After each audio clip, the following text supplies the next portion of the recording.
नमस्कार दोस्तों, स्वागत है आप सभी का स्टडी विद 87 यूट्यूब चैनल पर। और हम सभी प्रतियोगी परीक्षाओं की दृष्टि से महत्वपूर्ण विषय इंडियन पॉलिटी यानी भारतीय राज्य व्यवस्था पर आधारित सीरीज को कवर कर रहे हैं। इस सीरीज में हमने संविधान के 2 वीडियो अब तक कवर किए हैं, जिनमें हमने संविधान की प्रस्तावना, संविधान के निर्माण से संबंधित सभी प्रश्नों को वीडियो में कवर किया। आज की इस वीडियो में हम संविधान की अनुसूचियों के बारे में पढ़ेंगे। संविधान के निर्माण के समय कुल 8 अनुसूचियां थी। समय समय पर होने वाले संविधान संशोधन के अंतर्गत कुछ और अनुसूचियां जोड़ दी गईं। कुल 12 अनुसूचियों के विषय में हम इस वीडियो में कवर करेंगे। तो आइए देखते हैं अनुसूचियों से संबंधित महत्वपूर्ण तथ्य।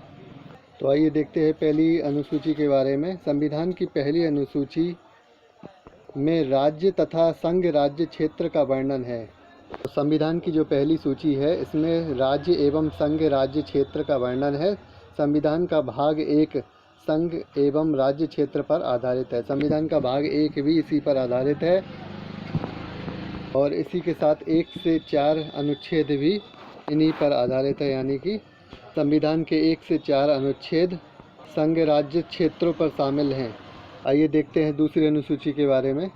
तो संविधान की दूसरी अनुसूची में मुख्य पदाधिकारियों का वेतन भत्ता शामिल है। इन पदाधिकारियों में राष्ट्रपति, राज्यपाल, लोकसभा, विधानसभा अध्यक्ष, उपाध्यक्ष, राज्यसभा, विधान परिषद के सभापति एवं उपसभापति, उच्च न्यायालय के न्यायाधीश, भारत के नियंत्रक, महालेखा परीक्षक आदि के वेतन भत्ते शामिल हैं। तो याद रखिएगा, पहली अनुसूची में हमने देखा कि संघ राज्य क्षेत्र पर आधारित थी। दूसरी अनुसूची में मुख्य अधिकारियों के वेतन भत्ते शामिल हैं। आइए देखते हैं तीसरी अनुसूची के बारे में। संविधान की तीसरी अनुसूची में सभी मुख्य पदाधिकारियों की शपथ शामिल है। यानी कि जिन मुख्य पदाधिकारियों के बारे में हमने दूसरी अनुसूची में देखा, दूसरी अनुसूची में मुख्य पदाधिकारियों के वेतन भत्ते शामिल थे और यही तीसरी अनुसूची में इन मुख्य पदाधिकारियों की शपथ शामिल है। यानी कि जो ये शपथ लेते हैं नियुक्ति से पहले, वह शपथ इस तीसरी अनुसूची में शामिल है। देखते हैं चौथी अनुसूची के विषय में। संविधान की चौथी अनुसूची में राज्यों एवं संघ राज्यों से राज्यसभा में स्थानों का आवंटन शामिल है। यानी कि जो संघ राज्य क्षेत्र हैं, उनमें राज्यसभा के जो स्थान हैं उनको आवंटन किए जाने की स्थिति शामिल है कि किस राज्यसभा को कितना स्थान दिया गया है संघ राज्य क्षेत्रों में। तो यही चौथी अनुसूची दर्शाती है। आइए देखते हैं पांचवी अनुसूची के विषय में। संविधान की पांचवी अनुसूची अनुसूचित जाति व अनुसूचित जनजातियों के प्रशासन एवं नियंत्रण से संबंधित उपबंध शामिल है। तो संविधान की पांचवी अनुसूची में अनुसूचित जाति और अनुसूचित जनजातियों के प्रशासन एवं नियंत्रण से संबंधित उपबंध शामिल है। यानी कि जितनी भी अनुसूचित जाति जनजातियां हैं, उन पर आधारित जो भी नियम कानून है वह इस उपबंध में शामिल है, यानी पांचवी अनुसूची में शामिल है। और अनुच्छेद 244 का जो का है वह इस अनुसूची पर आधारित है। यानी कि अनुच्छेद 244 का जो का है वह अनुसूचित जाति और जनजातियों के लिए संविधान में शामिल किया गया है। देखते हैं छठवीं अनुसूची के बारे में। तो छठी अनुसूची में असम, मेघालय, त्रिपुरा, मिजोरम जनजातियों के प्रशासन विषय के उपबंध शामिल है। तो छठी अनुसूची में हमने जो मुख्य राज्य हैं जैसे कि असम, मेघालय, त्रिपुरा, मिजोरम, तो इसमें जो शामिल जनजातियां हैं, यहाँ की रहने वाली जो जनजातियां हैं, उनके प्रशासन विषय से उपबंध शामिल हैं इस अनुसूची में, यानी छठी अनुसूची में। देखिए, एक बार फिर से दोहरा देते हैं शुरू से सभी अनुसूचियों के विषय में। प्रथम अनुसूची संघ राज्य क्षेत्र पर आधारित है। दूसरी अनुसूची मुख्य पदाधिकारियों के वेतन भत्ते से शामिल है। तीसरी अनुसूची इन सभी पदाधिकारियों के शपथ से संबंधित है। चौथी अनुसूची में राज्यसभा के लिए स्थान का आवंटन है। पांचवी अनुसूची अनुसूचित जनजाति और जाति जनजाति पर आधारित है। छठी अनुसूची असम, मेघालय, त्रिपुरा, मिजोरम जैसे राज्यों की जनजातियों से संबंधित है। वीडियो आगे बढ़ाने से पहले कहना चाहूँगा, जिन लोगों ने अभी तक चैनल को सब्सक्राइब नहीं किया वह चैनल को सब्सक्राइब जरूर कर लें इस प्रकार की वीडियो आगे पाने के लिए। आइए देखते हैं सातवीं अनुसूची के विषय में।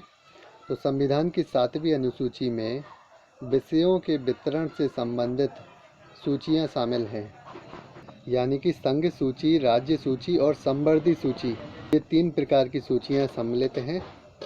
संघ सूची केंद्र सरकार पर आधारित है, राज्य सूची राज्य सरकार पर, संवर्धी सूची में दोनों सरकारें समान रूप से आती हैं। आइए देखते हैं 8वीं अनुसूची के विषय में।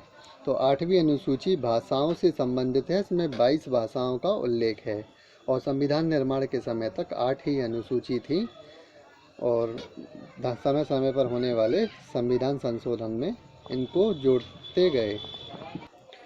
आइए आगे बढ़ते हैं। 9वीं अनुसूची। संविधान की 9वीं अनुसूची में भूमि सुधार संबंधी अधिनियम शामिल है, यानी भूमि से अंतर्गत जितने भी भूमि संबंधी सुधार अधिनियम शामिल हैं, बनाए गए हैं, वे सभी इसमें शामिल हैं। अनुच्छेद 31 ख भी इसी पर आधारित है, भूमि सुधार संबंधी अधिनियम पर। हमारी जो लेखपाल की सीरीज चल रही है, उस लेखपाल की सीरीज में हमने एक वीडियो में भूमि सुधार अधिनियम से संबंधित कुछ महत्वपूर्ण जानकारी साझा की है, जिसे आप देख सकते हैं वहां जाकर। ये अभी देखते हैं यहाँ पर 10वीं अनुसूची के विषय में। संविधान की 10वीं अनुसूची दल परिवर्तन से संबंधित उपबंध पर आधारित है, यानी कि जितने भी नेता राजनेता होते हैं, जब वे दल परिवर्तन करते हैं तो यह 10वीं अनुसूची इसी पर आधारित है। दल परिवर्तन संबंधी जितने भी नियम हैं, वे सभी 10वीं अनुसूची दर्शाती है और सभी परीक्षाओं की दृष्टि से बहुत ही महत्वपूर्ण अनुसूची है 10वीं अनुसूची। 10वीं अनुसूची के विषय में विशेष रूप से याद रखिएगा। 8वीं अनुसूची भी बहुत महत्वपूर्ण है, जो भाषाओं से संबंधित है। तो 8वीं और 10वीं अधिकतर परीक्षाओं में पूछी जाती है। चलिए देखते हैं अभी 11वीं अनुसूची के विषय में। 11वीं अनुसूची। संविधान की 11वीं अनुसूची पंचायती राज यानी जिला पंचायत से संबंधित है। 11वीं अनुसूची संविधान के 73वें संविधान संशोधन के तहत 1993 में जोड़ी गई थी। संविधान की आगे आने वाली वीडियो में हम सभी महत्वपूर्ण जितने भी संविधान संशोधन हैं, उस पर आधारित भी एक वीडियो शामिल करेंगे, जिसमें आपको सभी संविधान संशोधन के विषय में महत्वपूर्ण जानकारी देंगे कि किस संविधान संशोधन में क्या जोड़ा गया है, क्या महत्वपूर्ण बात रही। तो अभी याद रखिएगा 11वीं अनुसूची के विषय में पंचायती राज से संबंधित है। 73वें संविधान संशोधन में 1993 में यह अनुसूची जोड़ी गई है। देखते हैं अंतिम 12वीं अनुसूची के विषय में। संविधान की 12वीं अनुसूची भूमि उपयोग निर्माण, स्वास्थ्य, स्वच्छता, सामाजिक विकास, कांजी हाउस, जन्म मृत्यु पंजीकरण, अग्निशमन आदि से संबंधित है। तो बहुत ही महत्वपूर्ण अनुसूची है 12वीं अनुसूची भी। इसमें काफ़ी चीज़ें एक साथ जोड़ी गई और जितनी भी कमियां थी उनको दूर किया गया। इस अनुसूची को 74वें संविधान संशोधन के दौरान जोड़ा गया है। तो ये हमारी प्रमुख अनुसूचियां थी, 12 अनुसूचियाँ, जिनके विषय में हमने महत्वपूर्ण जानकारी इस वीडियो में दी है। इसी के साथ इस वीडियो को यहीं समाप्त करते हैं। इस प्रकार की वीडियो आगे पाने के लिए देखते रहिए स्टडी विद 87। चैनल को सब्सक्राइब ज़रूर कर लें और वीडियो पसंद आती है तो लाइक शेयर भी ज़रूर करें। धन्यवाद।